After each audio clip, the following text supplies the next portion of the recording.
Hello friends, મારી channel ગુજરાતીમાં તમારું ખૂબ ખૂબ સ્વાગત છે। સમોસા બધાને જ પસંદ હોય છે। એમાં ચાઇનીઝ સમોસા બનાવવાના પણ ખૂબ જ સરળ છે અને બધાને ખૂબ જ પ્રિય હોય છે। તો એની સાથે જ મારી ચેનલમાં જો નવા હો ને તો ચેનલને સબસ્ક્રાઈબ જરૂરથી કરી લેજો અને વિડીયો પસંદ આવે તો વિડીયોને લાઇક જરૂરથી કરી લેજો। અહીંયા 1 કપ મેંદો લીધો છે, એમાં 1 ટીસ્પૂન જેટલું મીઠું એડ કરું છું અને મિક્સ કરી દઈએ અને થોડું પાણી એડ કરીને આપણે એક મીડિયમ રોટલી જેવો લોટ બાંધીને તૈયાર કરવાનો છે। તો લોટની અંદર આપણે મોણ નથી નાખવાનું, એમનામ જ મોણ નાખ્યા વગર જ લોટ બાંધવાનો છે। તો સમોસાની પટ્ટી બનાવવી ખૂબ જ આસાન છે, પણ થોડીક વાર તોનું ધ્યાન રાખશું ને તો એકદમ આસાનીથી આપણે એને બનાવી શકશું। લોટ બંધાઈ જાય પછી આપણે 1 ટીસ્પૂન તેલ નાખી થોડુંક મસળી અને એને આપણે 15 થી 20 મિનિટ રેસ્ટ આપવો ખૂબ જ જરૂરી છે। તો ઢાંકીને આપણે એને રેસ્ટ આપી દઈએ ને ત્યાં સુધીમાં આપણે ફિલિંગની તૈયારી કરી લેવાની છે। અહીંયા એક પેનમાં 1 ટેબલસ્પૂન તેલ લીધું છે। તેલ આપણે વધારે નથી લેવાનું, 1 ટેબલસ્પૂન જેટલું જ લેવાનું છે। 2 કાંદાને ઝીણા સમારીને મેં લીધા છે। કાંદા સહેજ એવા ટ્રાન્સલુસન્ટ થાય ને એટલે તરત જ એમાં આદુ, મરચાં અને લસણની પેસ્ટ એડ કરવાની છે, જે મિક્સી જારમાં જ મેં બનાવી છે। 1/4 કપ જેટલી ફણસી ઝીણી સમારીને એડ કરવાની છે। 1/2 કપ જેટલા ગાજર લીધા છે ઝીણા સમારીને। 1 કપ કોબી લીધી છે। આ બધું જ મેં ચોપરમાં ચોપ કરીને લીધું છે અને થોડા લીલા કાંદાના લીલો ભાગ લીધો છે ઝીણો કટ કરીને। 1/2 કપ જેટલા બોઇલ કોર્ન લીધા છે, એમાં 1 ટીસ્પૂન મીઠું એડ કરવાનું છે, થોડું મરીનો પાવડર એડ કરવાનો છે અને 2 ટેબલસ્પૂન શેઝવાન સોસ એડ કરવાનો છે। 1 ટીસ્પૂન જેટલો સોયા સોસ એડ કરવાનું છે। બધું જ સારી રીતે મિક્સ કરી દેવાનું છે ને ગેસને બંધ કરી દેવાનું છે। વેજીટેબલ આપણે હાઈ ફ્લેમ ઉપર ફ્રાય કરવાનું છે અને 2 થી 3 મિનિટ જ ફ્રાય કરવાનું છે। કાચું પાકું આપણે તરત જ એમાં મસાલા કરીને એને લઈ લેવાનું છે અને આપણે એક પ્લેટમાં લઈ લઈએ જેથી ઠંડુ થઈ જાય જલ્દીથી અને આપણે ફિલિંગ કરી શકીએ। ત્યાં સુધીમાં આપણે એક પેસ્ટ બનાવી લઈએ। તો 2 ટેબલસ્પૂન મેંદો લીધો છે, એમાં સહેજ મસ્તું મીઠું નાખી અને પાણી નાખી અને આવી સ્લરી બનાવીને તૈયાર કરવાની છે, જે મીડિયમ થીક રહેશે। બહુ પતલી પણ ન થઈ જાય અને એકદમ થીક ન રહે એવી મીડિયમ થીક સ્લરી બનાવીને આપણે તૈયાર કરી લઈએ। આપણો લોટ છે રેસ્ટ કરીને તૈયાર છે, તો આપણે થોડું તેલ નાખી અને ફરીથી એને 4 થી 5 મિનિટ સારી રીતે કૂણવી લેવાનો છે, જેથી લોટ છે એકદમ સરસ મજાનો એમાં ગ્લુટન તૈયાર થઈ જાય। હવે નાના નાના લુવા કરવાના છે, તો 10 લુવા અહીંયા 1 કપ લોટમાં બનીને તૈયાર થઈ જશે।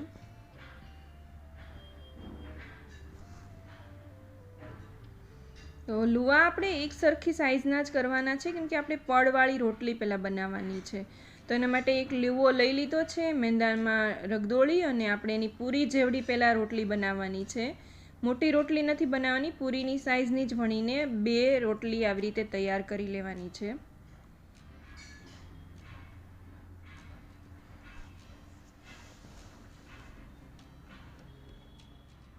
પૂરી તૈયાર થઈ જાય એટલે એની ઉપર બંનેની ઉપરની સાઈડમાં આપણે તેલથી સારી રીતે ગ્રીસ કરવાનું છે।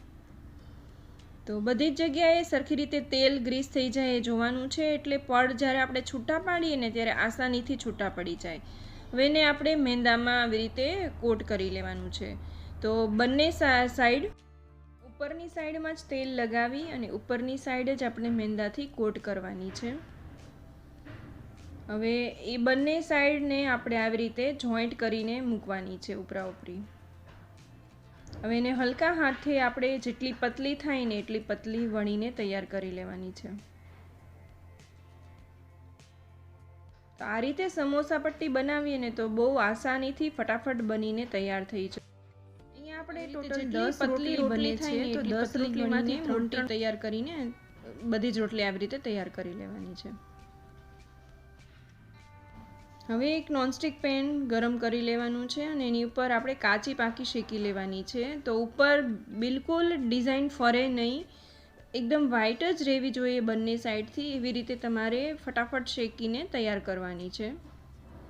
બહુ વધારે ન શેકાઈ જાય એનું ખાસ ધ્યાન રાખવાનું છે। આવી રીતે એક કેસરોલની અંદર કપડું લઈ અને એમાં મૂકવાની છે। રોટલી ગરમ ગરમ રહે અને એ સૂકી ન થાય, એમાં ભેજ રહે નહીં, તો જો સૂકી થઈ જશે ને તો તમને સમોસા વાળવામાં તકલીફ થશે। તો આવી રીતે ફોલ્ડ કરી કપડું ઢાંકી અને કેસરોલ બંધ કરીને બધી જ પટ્ટી આવી રીતે મૂકી દેવાની છે, બધી જ રોટલી મૂકી દેવાની છે. હવે બધી રોટલી એકસાથે થઈ જાય એટલે એક સાથે કરી ઉપરા ઉપરી અને આવી રીતે 3 પટ્ટી કટ કરી લેવાની છે. સાઈડનો પાર્ટ છે કાઢી નાખવાનો છે, એ તમે એમનેમ ફ્રાય કરીને ખાશો તો પણ બહુ સરસ લાગશે. આવી રીતે એક એક રોટલીમાંથી 3 પટ્ટી બનીને તૈયાર થઈ જશે. એને પણ આપણે ફરીથી કેસરોલમાં જ મૂકી દેશું એટલે એ સૂકી ન થઈ જાય. અને એમાંથી એક એક પટ્ટી લેતા જશું અને સમોસા વાળતા જશું.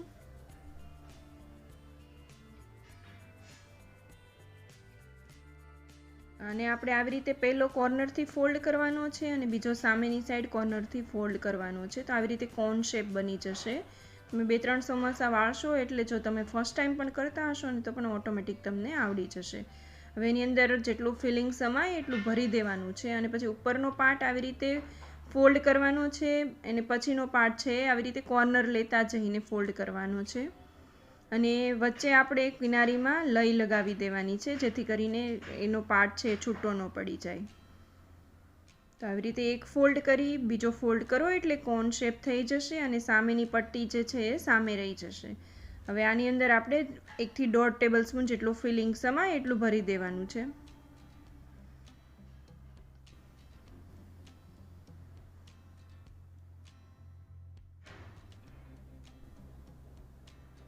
હવે આની બધી જ બોર્ડર આપણે લઈથી સીલ કરી દેવાની છે.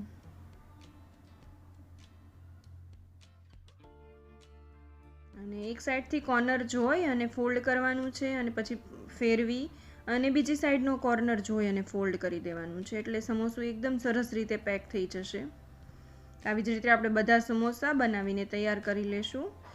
અહીંયા મેં તેલ ગરમ મૂકી દીધું છે તો તેલ પહેલાં હાઈ ફ્લેમ ઉપર ગરમ કરી લેવાનું છે ને પછી ફ્લેમને લો કરી અને એક એક સમોસું નાખી અને મીડિયમ ફ્લેમ ઉપર એને ફ્રાય કરી લેવાનું છે.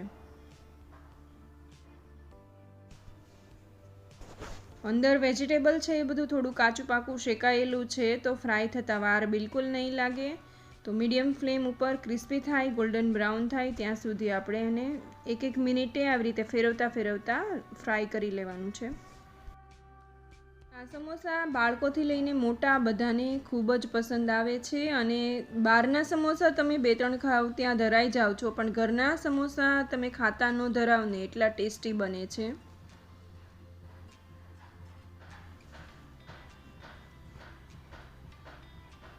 તો અહીંયા આપણા ચાઇનીઝ સમોસા બનીને તૈયાર છે. એની સાથે તમે ગ્રીન ચટણી કેચઅપ કાંઈ પણ સર્વ કરી શકો છો.